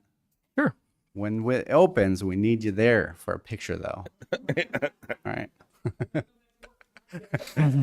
1 hour. Can't leave. That was the other stipulation. Makes you think you're gonna leave. And we're gonna need your palm print in the concrete, something like that as well. Yeah. And President Todd, members of the board, I'll work with Loretta, and we'll make sure we have something very succinctly written so people can understand why the naming of the school is so special. I agree. We stand on the shoulders of giants and those who have come before us. And this past year, getting to know Loretta and hearing her history, I think it's pretty special. And so that way, when people say, "Who is Loretta Zumbro?" we could have something very concisely written so they know what a special individual she was for Liberty. So Loretta, let's work on that. Is, not was, is. It's gonna be a really Sorry, you're Yeah. you're still here, Loretta. It's gonna be a very long bio. She's done a lot of great things. Yes, it'll be a resume. There you go. All right, members. 7.8 discussion and consideration to approve McGraw-Hill Study Sync ELA as the primary instructional resource for 6th through 8th grade English language arts. Ms. Camp. Well, this is going to be boring compared to that. I actually am going to have Miss Susanna Fenn, our curriculum and instruction coordinator, present tonight as she oversaw the 6 through 8 ELA adoption committee work. Thank you. Good evening, President Todd, governing board members, Dr. Monroe. It's my pleasure to bring forward to you a recommendation for the 6th through 8th grade English Language Arts Adoption Committee. District administration is recommending approval of the adoption of Study Sync, which is a McGraw-Hill's textbook to be used as a primary instructional resource for the 6th through 8th grade English Language Arts. Committee members included the teachers, administration, and community members. The 6th through 8th grade ELA Adoption Committee met a total of 6 times over the 6 months. The committee meetings were open to the public. Committee agendas and meeting documents were posted using board docs. Committee minutes for each meeting and the video recordings of each meeting were also posted on board docs. Here's the list of the dates. We met on October 11th, October 25th, November 15th, January 31st, and March 27th. Committee meetings consisted of accomplishing the following tasks. Create a rubric to evaluate 6th through 8th grade ELA primary resources. Narrow options to the top 2 6th through 8th grade ELA primary resources to put on public review for 60 days. The 60-day public review was scheduled from November 14th through March 26th. There were 0 public responses received.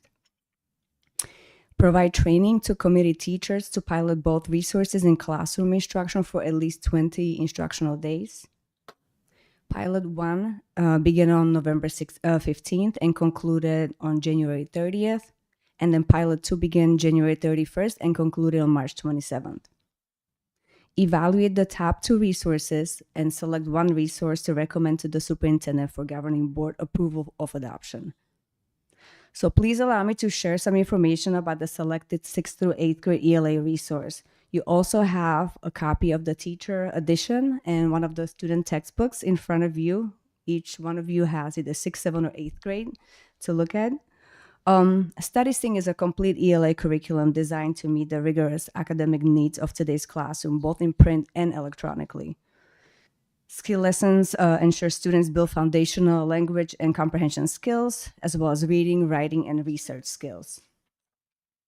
Extended writing projects guide students through the process of writing multi-paragraph essays in a variety of forms. End-of-unit summative assessments combine progress monitoring tools and targeted lessons for reteaching and remediation to meet the needs of all learners. Included texts are engaging and appropriate for the grade level. All materials include instruction, practice, and authentic application of reading, writing, speaking, and listening, and language work that is engaging at an appropriate level of rigor for the grade. The usability components of the program are supportive of teachers' abilities to implement with fidelity. This resource has been reviewed by Ed Reports. And based on Ed Reports, Study Sync meets the expectations of alignment and usability to the English language arts practices and Arizona high academic standards. Based on the teacher pilot evaluation, Study Sync met the following criteria. First one was alignment. Lessons and instructional materials were coherent and met the depth of the standards. Second one was lessons were aligned to Liberty Elementary School's ELA block. The second criteria was organization. The curricular resource includes instructional support for teachers to prepare for units and implement daily lessons. Materials were easily accessible both in digital and print formats. The next criterion was content. Lessons provide tasks with multiple entry points and range of challenges that students can complete using a variety of strategies or representations. Lessons provide opportunities to meet the needs of all subgroups: EL, gifted, at risk, and students with special needs. Lessons promote student inquiry, reflection, critical thinking, problem solving, and justification. The last criterion was assessment. Materials offer multimodal assessment opportunities for individual understanding of the standard, and assessments were editable for differentiation. I would like to conclude this presentation by saying that the district administration supports the 6th through 8th ELA Adoption Committee's recommendation to approve the adoption of Study Sync ELA as a primary resource for 6th through 8th grade ELA. Any questions? Members' questions? No, other than the fact I thought I had a lot of homework tonight. May I just clarify one thing, that you are looking at the paper copy of the student edition. It looks quite intimidating in front of you. That is actually 6 units. We only use this thick copy for the pilot just to simplify the process. But students, if approved, will receive 6 small consumable. Yeah. I was worried. Yeah. All right. Thank you. Members, any other questions? Hearing none, I'll take a motion. See, Mr. President, I move that we approve the adoption of the McGraw-Hill Sync ELA for the primary instruction resource for 6th through 8th grade English language arts. Do I have a second? Second. A motion is second. There's no further discussion. If you call your name, please specify your vote. Vice President Parks. Aye. Board Member Bixler. Aye. Board Member Kenyon. Aye. I'm also an aye. We will show that approved 4 yes, 0 no. Thank you, Ms. Finn. Thank you. And if I can, I'd just like to thank the entire committee that participated in this. We've had the very fortunate opportunity to attend some of the work that the various adoption committees have done. And I will say they take it far more serious than, I knew it was serious, but they take it even more serious than what we think. And it's the leadership of our administrative staff that helps keep that going. So thank you. Thank you. All right, members, that should bring us to 8.1. I'm sorry, 7. Oh, I got one more grabbed in there. Sorry. 7.9, discussion consideration to approve the purchase. No. Yes. Oh. Yes. Sorry, to approve the purchase. Here we go. That was approval first. Okay, now we need to approve it. So it's a discussion consideration to approve the purchase of 6-8 ELA primary instructional resource McGraw-Hill Study Sync ELA. Ms. Camp.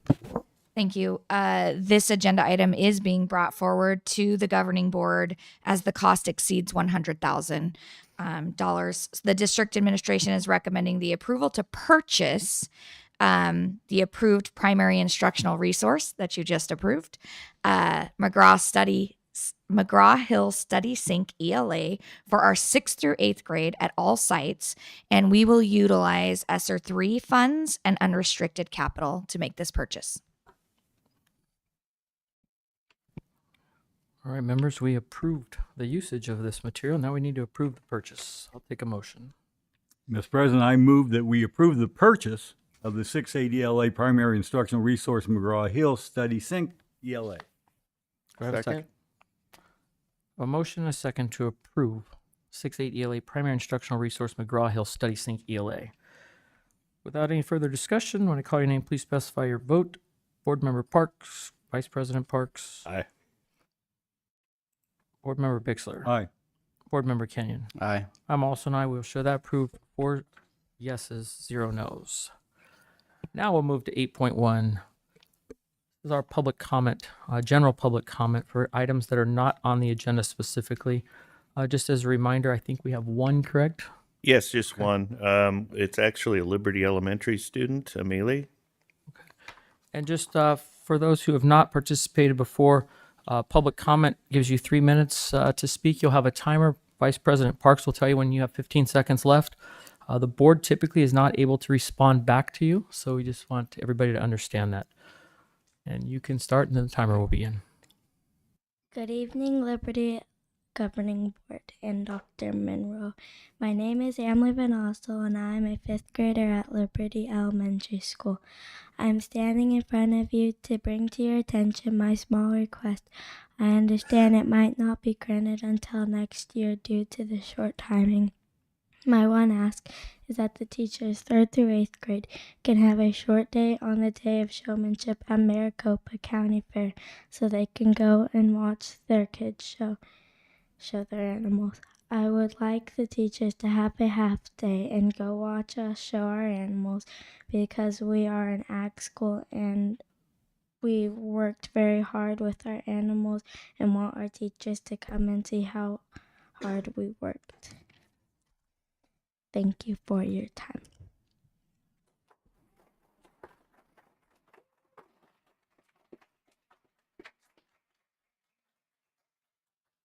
All right, members, we'll move to 9.1, board comments and agenda topics.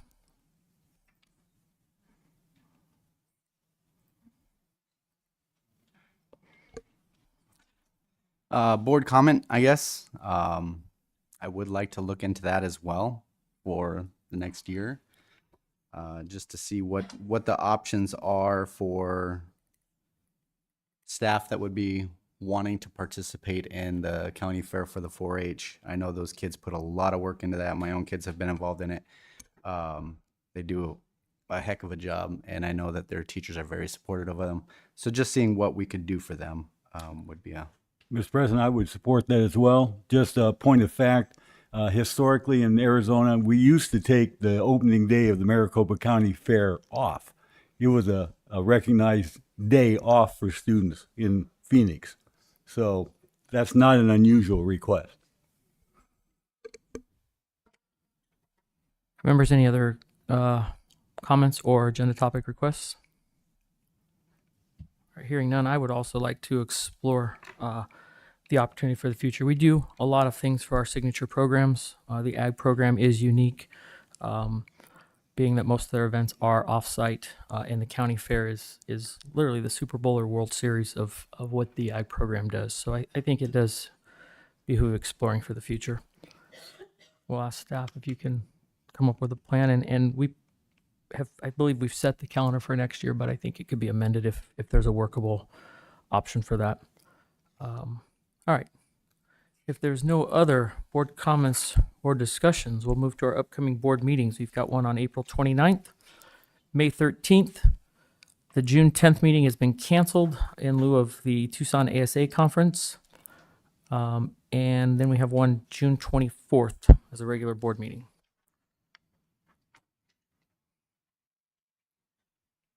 Last will be 11.1, adjournment of the meeting. Motion to adjourn. Second. Does anybody want to discuss that? Okay. That's pretty good. All right, we have a motion and a second and a resounding no on discussion. We will then take a vote. Vice President Parks. Aye. Board Member Bixler. Aye. Board Member Kenyon. Aye. I'm also an aye. Will show approved 4 yes, 0 no. We're adjourned at 7:23.